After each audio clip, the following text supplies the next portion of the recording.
This is a quick recap on how to best structure your answer for the Part 1A and B in the expressive section of the Art and Design written paper.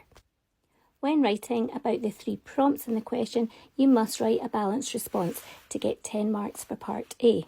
You can give up to 6 marks for a prompt as long as you respond to the other prompts.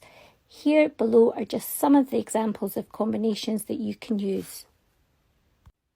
This is highlighted underneath the blue section. Under the pink section, I have shown an example of how a response could look using a 3 plus 3 plus 2 plus 2 combination. So you must start by introducing the 2 artists and the names of their artwork, the dates that they were created at the beginning of your essay. I then like to write the first prompt and underline it, then I like to bullet point each of my description and impact statements underneath. For the last part of question A, always try to give 2 justified reasons as to why the artwork is most appealing. So here I've tried to give 2 reasons, reason 1, reason 2. That's highlighted at the yellow section. Part B is worth 5 marks.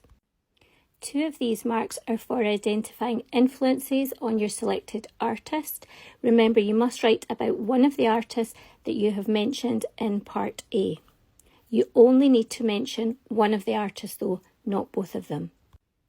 The remaining 3 marks will be awarded for describing how these influences can be seen in any of their work. Make sure that when you're identifying influences that they've got to be factually correct and specific. So for the 5 marks, you need to describe 3 ways in which the 2 influences can be seen in the artist's work. One way one influence can be seen, and then 2 ways another influence can be seen.